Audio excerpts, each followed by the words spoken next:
Grapevine communication, that is basically the information that is being passed on, ठीक है, within the organization but not official.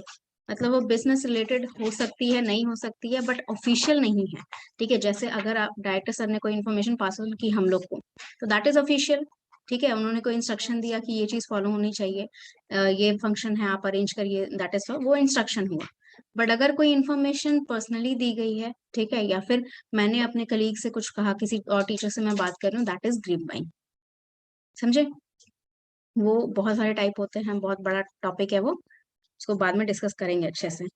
Emotive communication में grep buying के मतलब grep buying के uses क्या होंगे? Grep buying के यूजेस ये होंगे कि आपको पता रहना चाहिए कि कहाँ किसके सामने क्या बोलना है।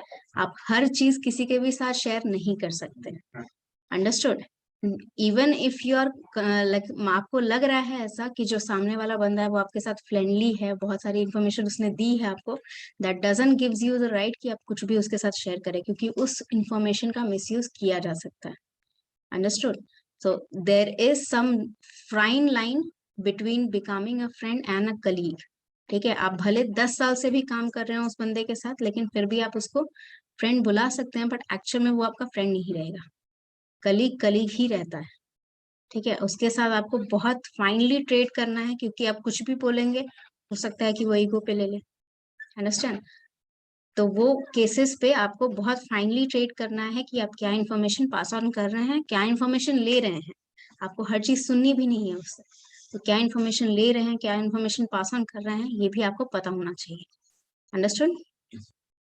Next is emotive function. Emotive function मतलब कि आपका जो भी इमोशनल बैरियर्स हैं, ठीक है, मान लीजिए आप बहुत ज्यादा स्ट्रेस में हैं, तो एज अ मैनेजर, आपका जो भी मैनेजर है वो उनका ड्यूटी है कि वो आपका ये जानने का कोशिश करे कि आपका काम में क्यों नहीं मन लग रहा है, या फिर आपको कोई पर्सनल इशू है, कोई भी प्रॉब्लम हो रही है, वो वो आपको सोल्यूशन भले ना बता पाए, लेकिन उसे पता रहना चाहिए कि आपकी प्रोडक्टिविटी में क्यों इफेक्ट पड़ रहा है, ठीक है। अगर वो अच्छा मैनेजर होगा तो वो आपको हो सकता है कि ओपिनियन दे सके अपना कि ये कर सकते हो या वो कर सकते हो, ठीक है। वो आपका सोल्यूशन नहीं दे सकता है, बट आप वो अपना ओपिनियन रख सकता है कि तुम्हें ये करना चाहिए।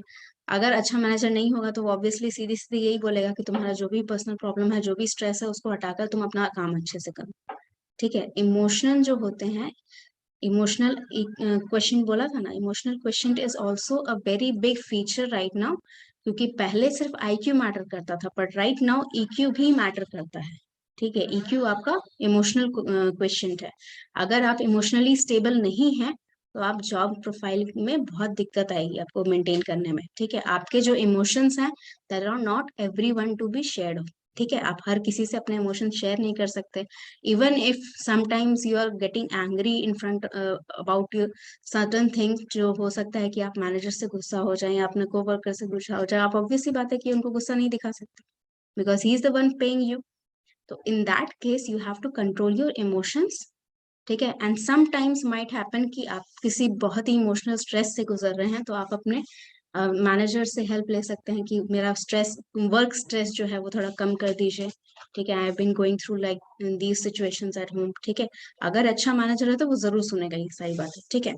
बट द थिंग इज कि अगेन यहाँ पर ग्रेप वाइन आ जाता है, ठीक है। You have to know which information to pass on and which to withhold, ठीक है। अभी समझ में आ गया सब? और कोई डाउट है किसी को? Okay, some important function of managing, ये लिखवा दिया था। Yes ma'am. तो हम लोग scope of communication in organization settings ये डिस्कस करना था। Yes ma'am. दो टाइप होता है, external and internal dimension. Scope of communication in organizational setting का मतलब ये हुआ कि किस तरीके से आप जो कम्युनिकेशन है, आपका कम्युनिकेशन का फ्लो जो होता है वो बहुत, मतलब आप कह सकते हैं कि उनका बेसिस जो आपका क्लासिफिकेशन है, उसका बेसिस अलग अलग करके आप बहुत टाइप ऑफ कम्युनिकेशन बिजनेस में लगा सकते हैं, जिस बेसिस को वो डिस्क्रिमिनेट किया गया है, ठीक है। यहाँ इंटरनल डायमेंशन, एक्सटर्नल डायमेंशन का मतलब क्या है कि इंफॉर्मेशन आप कहाँ पास ऑन कर रहे हैं, राइट। आप जो इन्फॉर्मेशन पास ऑन कर रहे हैं वो कहाँ कर रहे हैं, उसके बेसिस पे यहाँ पर डिफरेंशिएट किया गया है। तो इंटरनल मतलब समझ रहे हो, within the organization. External मतलब क्या, आउटसाइड ऑफ द ऑर्गेनाइजेशन। ठीक है, इसका लिख लो, सिंपल सा ये है, डेफिनेशन है, कुछ ऐसा हार्ड नहीं है जो आपको समझ में नहीं आएगा। इंटरनल कम्युनिकेशन, नहीं इंटरनल लिखो पहले, वो साथ ही में है, दोनों चीजें साथ ही में है। ठीक है, तो नहीं भी लिखोगे तो पॉइंट करके नहीं लिखोगे किसका डेफिनेशन है तो भी आपको पता चल जाएगा किसका है। Internal communication is information exchange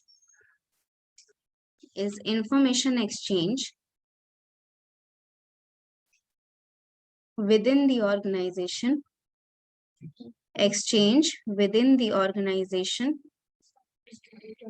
internal communication is information exchange within the organization,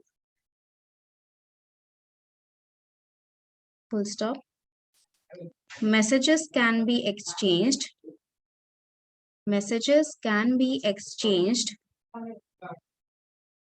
via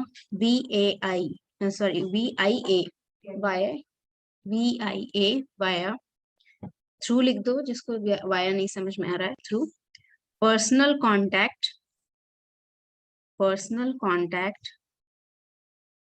comma telephone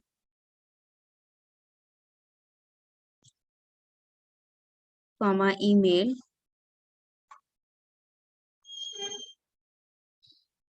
और इंटरनेट नहीं, टेलीफोन, ईमेल और इंट्रानेट, INTRANET, इंट्रानेट। ब्रैकेट में ma'am what is the meaning of intranet? Bracket में लिख लीजिए, वही लिखवा रही हूँ। द वेबसाइट, ब्रैकेट में लिखिए, the website accessible, ACCESSIBLE, accessible only by employees, मतलब कोई इंटरनल वेबसाइट है जो सिर्फ एम्प्लॉयज ही एक्सेस कर सकते हैं।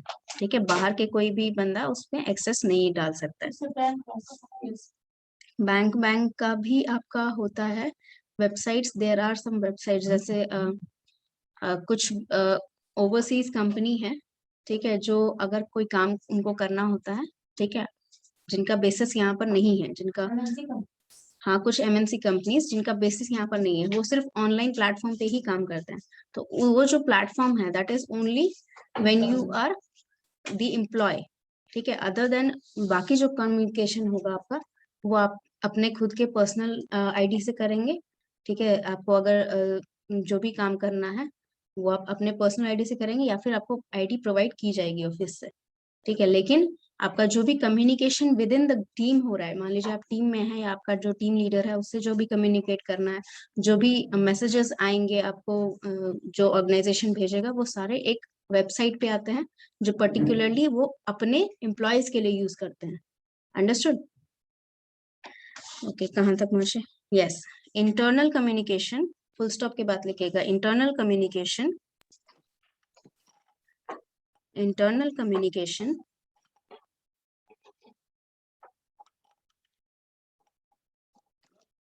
is a way of information exchange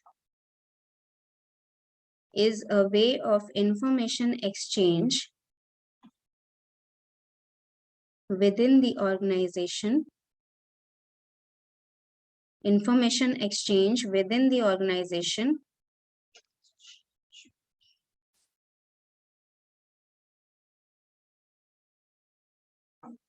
अच्छा इज नहीं, एज कर दो उसको, ये सेंटेंस में इज नहीं आएगा, एज आएगा, एज कर दीजिए इसकी जगह। Internal communication as a way of information exchange within the organization can be first one vertical,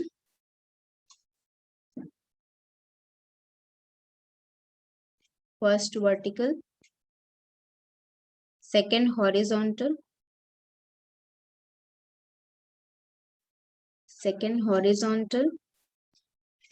third diagonal, diagonal, vertical, horizontal, diagonal. ठीक है, ये आपका वर्टिकल, हॉरिजॉन्टल और डायगोनल क्या मतलब हुआ इसका? ये तो लंबा नहीं, that is the direction.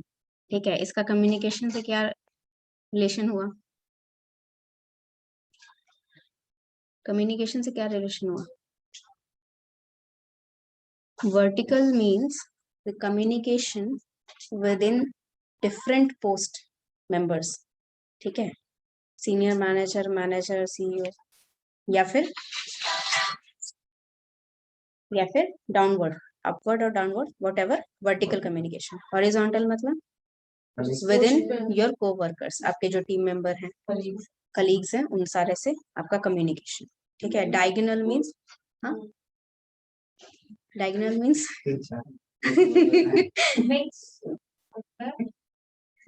Diagonal means सोचो क्या हो सकता है. डायगोनल कम्युनिकेशन कैसे पॉसिबल है? मैनेजर आउटर पार्टी से भी communication. Yes, very good. Communication with clients and all, वो जो कम्युनिकेशन होता है that is your diagonal. Understood? इसको साइलेंट ही करना पड़ेगा वरना बजाज फाइनेंस बेच ही देगा आज. ओके, नेक्स्ट आप लिखिए एक्सटर्नल के लिए. एक ही लाइन है अभी तो, बिकॉज इसमें भी कुछ खास अलग नहीं है इंटरनल से. अगर डायगोनल में कस्टमर से डील कर रहे हैं तो इंटरनल कम्युनिकेशन कैसे? नहीं, कस्टमर मतलब मान लीजिए कि कस्टमर का कोई कंप्लेन आया. ठीक है, तो मान लीजिए मेरे पास कंप्लेन आया. ठीक है, मैंने क्या किया, मुझे, मेरा वो डिपार्टमेंट नहीं है, मेरा तो कंप्लेन लेना डिपार्टमेंट है, तो मुझे जिसका कंप्लेन आया उसको भेजना पड़ेगा ना. तो मान लीजिए कि अगर मैं कॉल सेंटर वाले डिपार्टमेंट में काम कर रही हूँ, तो मुझे आईटी वाले पे अगर प्रॉब्लम है तो आईटी वाले को मैं कॉल फॉरवर्ड करूंगी.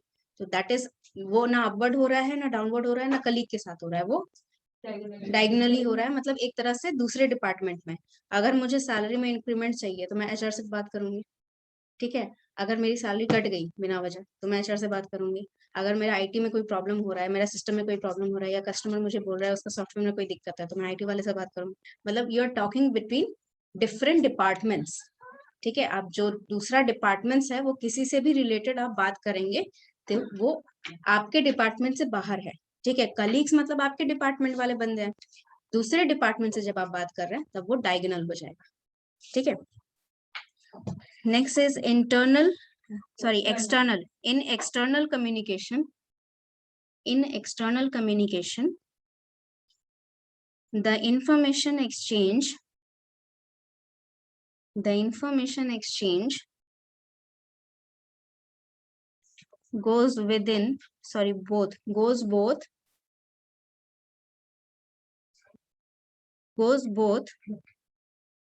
information exchange goes both within the organization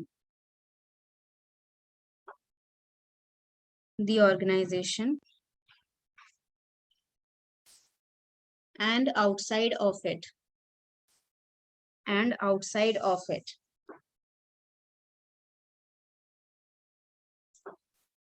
ठीक है, ये वाला पूरा प्रोसीजर हो गया कि मैंने क्लाइंट से बात की, वो भी इसमें इंक्लूड हो गया.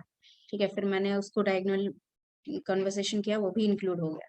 ठीक है, अब इसके बाद क्या लिखवाना था? अच्छा, 2-4 क्वेश्चंस हैं जो साइड बाय साइड लिख लो. इसका आंसर मेरे ख्याल से आप लोग कर पाएंगे. ये है एमसीक्यू टाइप क्वेश्चन है. कहाँ?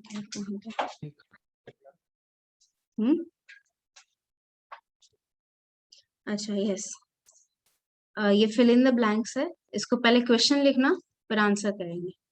If you do not gate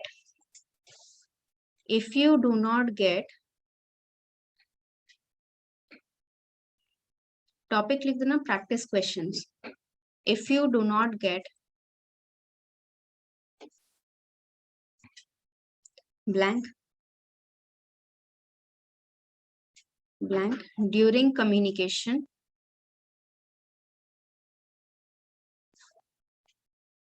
comma,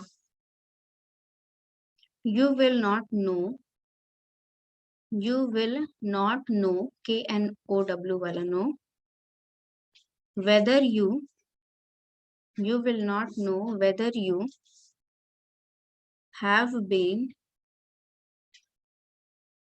understood or not. You will not know whether you have been understood or not. क्या होगा इसका आंसर?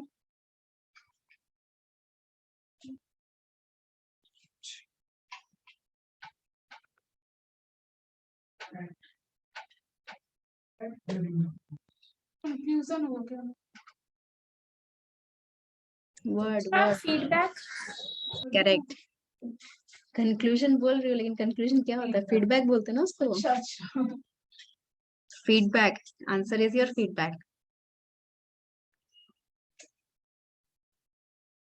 यहाँ कंफ्यूजन वर्ड ही गलत हो जाएगा। नहीं, वर्ड सही है, मीनिंग उसका वही है फीडबैक का, लेकिन यहाँ फीडबैक यूज होता है ना। Ma'am instead of this we can write reply. नहीं बच्चे, Reply. रिप्लाई नहीं होगा। रिप्लाई आपका मतलब नहीं, रिप्लाई आपका होता है कि हर सेंस में आप रिप्लाई नहीं करते ना, रिप्लाई आपका वर्बल होता है, ठीक है। रिप्लाई जो है वो वर्बल है, कम्युनिकेशन जब हो रहा है तो, लेकिन आप फीडबैक तो नॉन वर्बल में भी देते हो। तो फीडबैक आपका हर चीज में यूज हो जाता है, किसी भी चैनल को आप यूज कर रहे हैं, फीडबैक आपका हर किसी में होता है, ठीक है। वो बेसिक स्ट्रक्चर मैंने बताया था ना, वो बेसिक स्ट्रक्चर होता है। इसमें तो वर्ब के क्वेश्चन आ गए जी।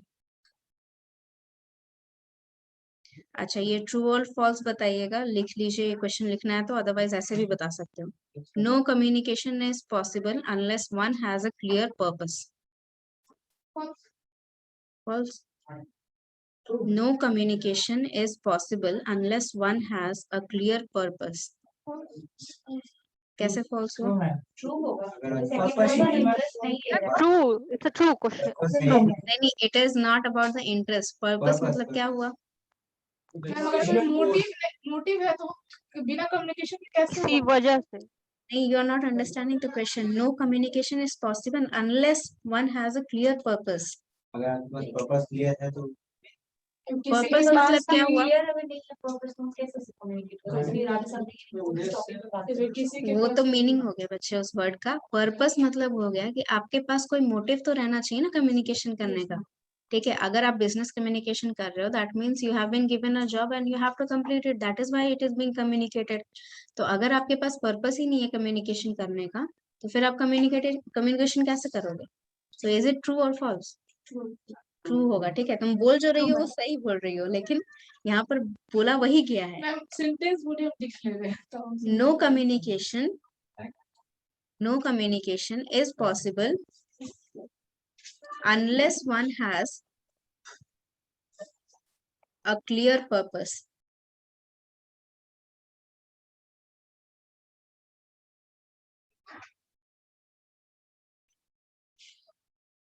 और एक लिखिए, ड्यूरिंग कम्युनिकेशन, लिख लीजिए, it will be better to understand. During communication, comma,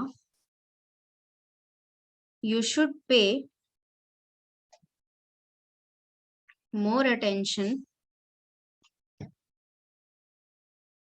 to body language. During communication, comma, you should pay more attention to body language than to what? Then to what? To what? अलग अलग.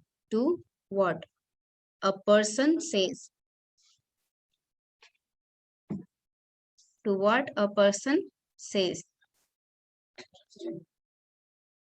क्या हुआ statement का मतलब? अगर आप communication body language पे ज्यादा अटेंशन होना। ट्रू और फॉल्स है ये क्वेश्चन में, ट्रू है या फॉल्स? ट्रू है, मतलब आप बॉडी लैंग्वेज पे ज्यादा ध्यान देंगे इंस्टेड कि वो क्या बोल रहे हैं। कॉन्फिडेंस। तो मतलब कॉन्फिडेंस में वो कुछ भी बोलेगा तो आप ध्यान देंगे। both equally Ma'am. matters. Yes. Ma'am, both are necessary. What the अगर मैंने whatever- कहा ना what- कि अगर वर्ड्स और बॉडी लैंग्वेज मैच नहीं कर रहा है then communication is not possible. मैं अगर बोलूं कि मैं आज बहुत सैड हूँ, मेरा एक्सप्रेशन देख रहे हो, मैं आज बहुत सैड हूँ, इज इट पॉसिबल? एग्जैक्टली. तो सिर्फ बॉडी लैंग्वेज नहीं मैटर कर रहा, सिर्फ वर्ड्स भी नहीं मैटर करते. It is equally important for both the things to follow up to convey a meaning. समझे?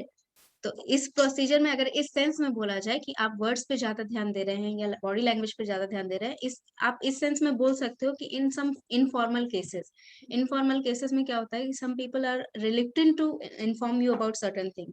ठीक है, लेकिन आप बॉडी लैंग्वेज से पहचान जाओगे कि whether they are hiding something from you और नॉट. ठीक है, in that case it might be possible. But normal communication या फिर आप बिजनेस कम्युनिकेशन स्पेशली जब आप कर रहे हैं तो आपका ये पर्पस तो है ही नहीं कि आप उसका माइंड में क्या चल रहा है ये खोजोगे. ठीक है, आपका बस ये पर्पस है कि आपको ये चीज है, ये डील है, ये क्रैक करनी है, या फिर ये क्लाइंट है, इसको हैंडल करना है, ये इन्फॉर्मेशन पास ऑन करनी है.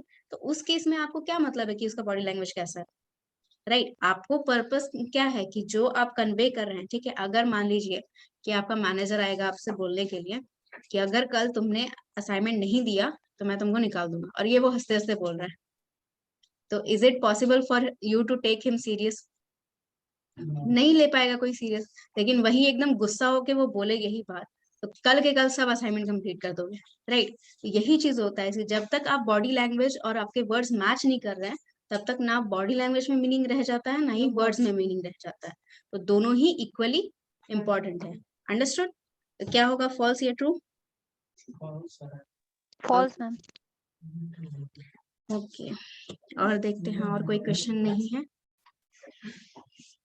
अच्छा, और कोई क्वेश्चन इसमें आपके सब्जेक्ट के रिलेटेड नहीं है? ठीक है, एक और चीज लिख लो, इंटरनल और एक्सटर्नल वाला जो है.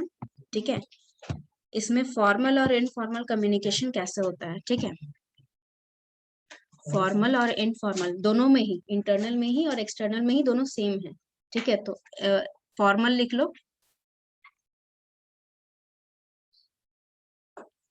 Planned communication. फॉर्मल करके ना ऐसे वाला बना देना, मार्कर नहीं ले आई, वो ऐसे 2 डॉट करके ऐसे स्लैश, हाँ वैसे बना देना. फॉर्मल के आगे लिखो प्लान्ड कम्युनिकेशन. नहीं, फॉर्मल लिखो बस. Planned communication among Insiders that follows the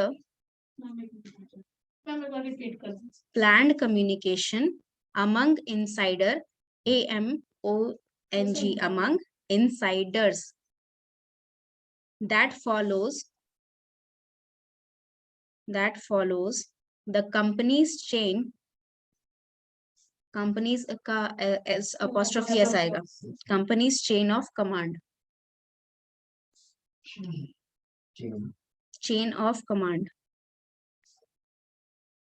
ये आपका इंटरनल के लिए हो जाएगा क्योंकि इनसाइडर्स का है, और अगर आउटसाइडर होगा तो क्या होगा, एक्सटर्नल हो जाएगा. प्लान कम्युनिकेशन विद आउटसाइडर वो एक्सटर्नल के लिए हो जाएगा. दोनों में कोई अंतर नहीं है. ब्रैकेट में करके लिखो, इसी में ब्रैकेट में लिख लो लेटर्स, रिपोर्ट्स, मेमोज, ईमेल. अगर एक्सटर्नल रहेगा तो इसमें न्यूज रिलीज भी आ सकता है, वेबसाइट्स भी आ सकते हैं, स्पीचेस भी आ सकते हैं. ठीक है, जब आप मतलब लॉन्च करते हैं कोई प्रोडक्ट तो आपने देखा होगा बहुत बड़ा फंक्शन रखा जाता है लॉन्च के दौरान, इवेंट मैनेज होता है वो पूरी तरह से. That is a type of what external communication also. आप पूरे सबको बता रहे हैं कि that we have been launching this product and these are the feature. वो पूरा चीज डिस्प्ले किया जाता है, यूज करके बताया जाता है, सबके सामने डेमोन्स्ट्रेट किया जाता है. एग्जैक्टली. तो इनफॉर्मल कम्युनिकेशन लिख लीजिए.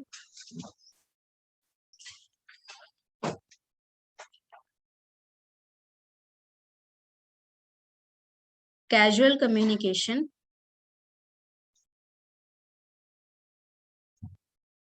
अच्छा एक काम करो, तुम लोग नहीं भूल जाओ, इसके लिए क्या करो, नहीं कुछ नहीं करना है. वो जो इनसाइडर्स लिखा है ना, उसके आगे पीछे कहीं भी जगह है तो ब्रैकेट में करके आउटसाइडर्स फॉर एक्सटर्नल लिख दी ऑलरेडी। लिख दियो। हाँ। चलो ठीक है, लिख दियो तो चलो ठीक है, नहीं लिखे हो तो कहीं पर आगे पीछे कहीं भी जगह है या फिर एरो घुमा लो अगर जगह नहीं मिल रही है आसपास, तो ब्रैकेट में करके लिख दो आउटसाइडर्स फॉर एक्सटर्नल, मतलब एक्सटर्नल कम्युनिकेशन के लिए वो जो इनसाइडर्स हैं उसको आउटसाइडर्स हो जाएंगे। ठीक है, कंफ्यूज ना हो इसलिए बोल दिए। कहाँ लिखी हो दिखाओ। हाँ तो उसके ऊपर लिख दो, उसके ऊपर करके ब्रैकेट में लिख दो आउटसाइडर फॉर एक्सटर्नल। इसका एग्जांपल किसका? आउटसाइडर कम्युनिकेशन अगर आप मान लीजिए कि कोई कस्टमर आपको बताना है कि आपका जो पार्सल है वो इतने बजे पहुंच जाएगा, वो क्या होता है? आउटसाइड कम्युनिकेशन ही होता है ना। आप अंदर में तो जैसे फ्लिपकार्ट मैसेज भेजता है ना कि your parcel is arriving at this point, ठीक है, वो जो पूरा शिपमेंट का आपका आता है नोटिफिकेशन, वो क्या है? आउटसाइड कम्युनिकेशन ही है। मतलब वो कम्युनिकेट कर किसके लिए? आप क्लाइंट है उसके लिए, तो वो कम्युनिकेट किससे कर रहा है? क्लाइंट से कर रहा है, मतलब आउटसाइड दी ऑर्गेनाइजेशन कर रहा है। लेकिन अगर आपने कंप्लेन किया कि ये जो प्रोडक्ट मुझे मिला आज वो फॉल्टी है, मुझे रिटर्न करना है, वो नहीं, वो भी आउटसाइड कम्युनिकेशन ही है, लेकिन उसके बाद का जो प्रोसीजर है, जो वो पूरा प्रोसेस करेगा कि ये जो प्रोडक्ट है ये फॉल्टी है, इसको वापस रिटर्न करना है, वो जो रिटर्न का प्रोसीजर है वो विद इन दी ऑर्गेनाइजेशन जो बात चलेगी कि हाँ ये वाला प्रोडक्ट इस एड्रेस पे गया, ये फॉल्टी निकला, इसको वापस लेना है, वो आपका इनसाइडर हो जाएगा। ठीक है, वहां तक जो है, जो बाहर तक आपके पास जब तक वो प्रोडक्ट है उसका कम्युनिकेशन आपसे किया जा रहा है, तो आप कस्टमर है उनके लिए, तो ये आउटसाइडर। जब विद इन द ऑर्गेनाइजेशन बात चल रही है कि हाँ ये प्रोडक्ट इस एड्रेस पे गया, ये फॉल्टी निकला, इसको रिटर्न करना है, दैट इज योर इनसाइडर। समझ में आ गया? इनफॉर्मल में लिखिए कैजुअल कम्युनिकेशन। कैजुअल का स्पेलिंग पता है? CASUAL। नहीं पता तो पूछ लिया करो, शर्माने की जरूरत नहीं है इधर। ठीक है, नहीं पता होगा तो शर्माने की जरूरत नहीं है, ये मैं बोल रही हूँ। कभी कभी ऐसा होता है, क्योंकि एक बच्चा था, उसको स्पेलिंग पता है, वो बोल सही रहा है और लिख गलत रहा है, तो उस केस में कभी कभी दिमाग नहीं काम करता है, तो पूछ लिया करो। Casual communication among employees,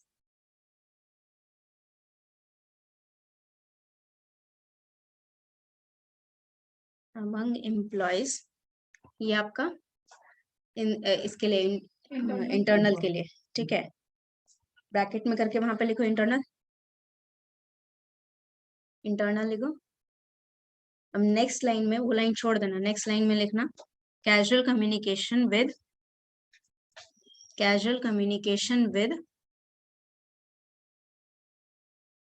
suppliers,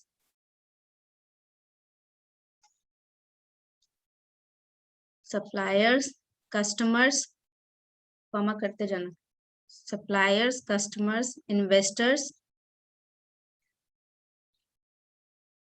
supplier, customer, investors and other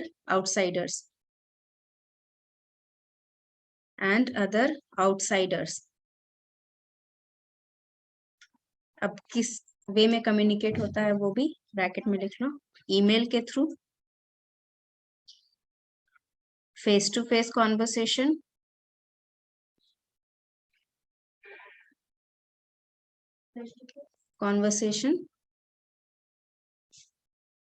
and telephonic conversation,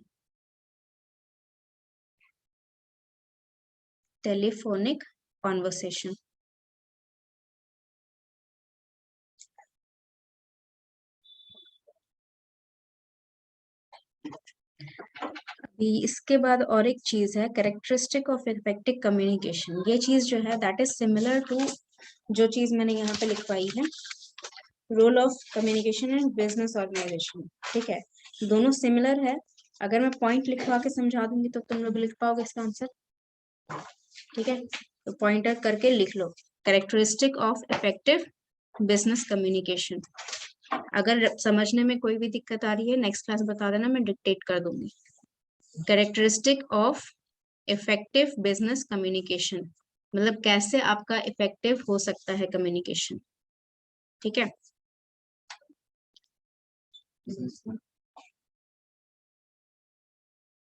एक मिनट रुको, मुझे अटेंडेंस चलो इसी पर से ले लेते हैं। यस, फर्स्ट पॉइंट लिखिए, फर्स्ट पॉइंट लिखिए, provide practical information,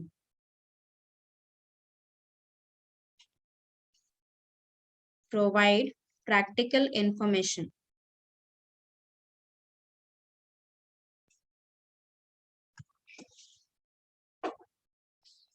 provide practical information मतलब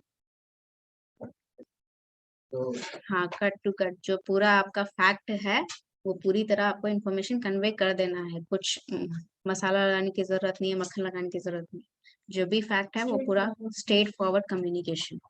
ठीक है, अगर आपका स्ट्रेट फॉरवर्ड कम्युनिकेशन नहीं होगा तो क्या उसके डिसएडवांटेज हो सकते हैं? क्लाइंट बोर हो सकता है, क्लाइंट को लगेगा you are not serious enough about your business. ठीक है, अगर within the organization communication हो रहा है तो जो आपके कलीग्स हैं they will think that you are more into non working things. ठीक है, जो भी आपका काम का चीज है उसका बात नहीं करके आप आलतू फालतू बात कर रहे हैं। ठीक है, तो straight forward communication is more effective in business communication. ठीक है, next is give facts rather than impression, give facts rather than impression।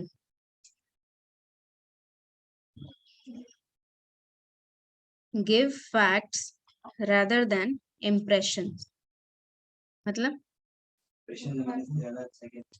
हाँ, इम्प्रेशन नहीं जमाना है, आप अच्छा फैक्ट दीजिए कि हम इतना काम करते हैं, हम इतना मतलब if you are given a project तो हम इस डेडलाइन के टाइम तक आपका प्रोजेक्ट दे देंगे। ठीक है, we have done these things in within time duration, ये सारी चीजें इंपॉर्टेंट है rather than इम्प्रेशन जमाने के लिए।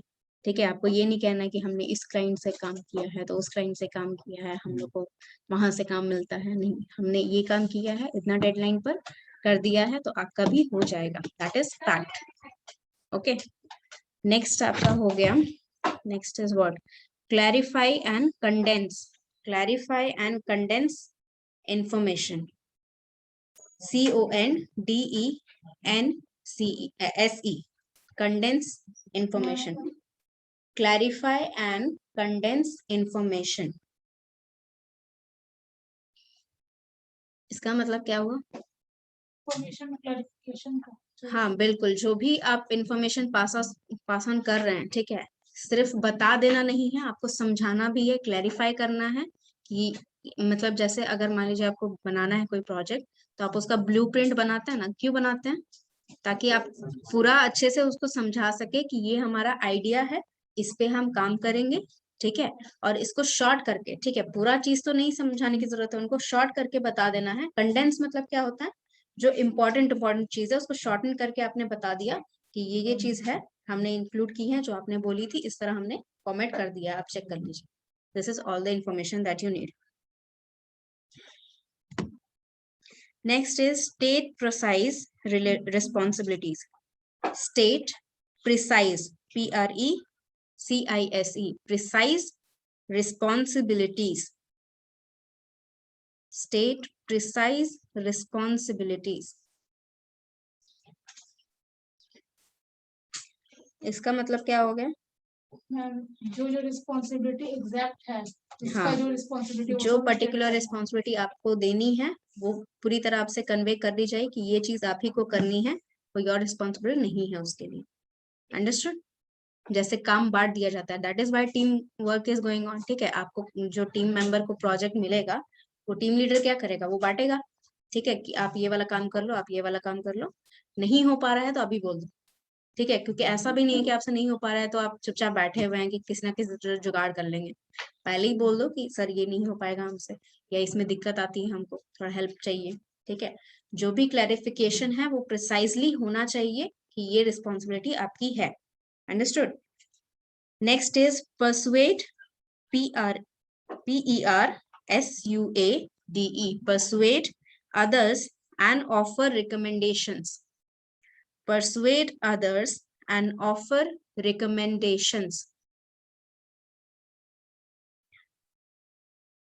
recommendations में डबल एम आता है, recommendations, others, pursued others and offer recommendations. Recommendations मतलब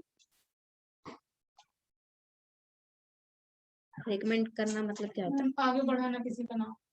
यस, वर्ड टू वर्ड जब एडवर्टाइजमेंट होता है, ठीक है, जैसे अगर आपने कोई प्रोडक्ट लिया, आपको अच्छा लगा तो आप बोलोगे ना कि अरे हमने ये यूज किया है, आप भी यूज करके देखो। Understood? This is what recommendation.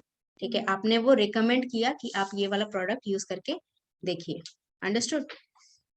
Persuade मतलब सेम चीज कन्विंस करना है कि हम ये कह रहे हैं, आप एक बार करके ट्राई करके देखो। ठीक है, इसमें कोई डाउट नहीं है किसी को? चलिए, एक टेबल है जो मैं कल बता दूंगी कि क्या चीज इफेक्टिव है, क्या चीज इफेक्टिव नहीं है। ठीक है, dos and don'ts kind of एक टेबल है।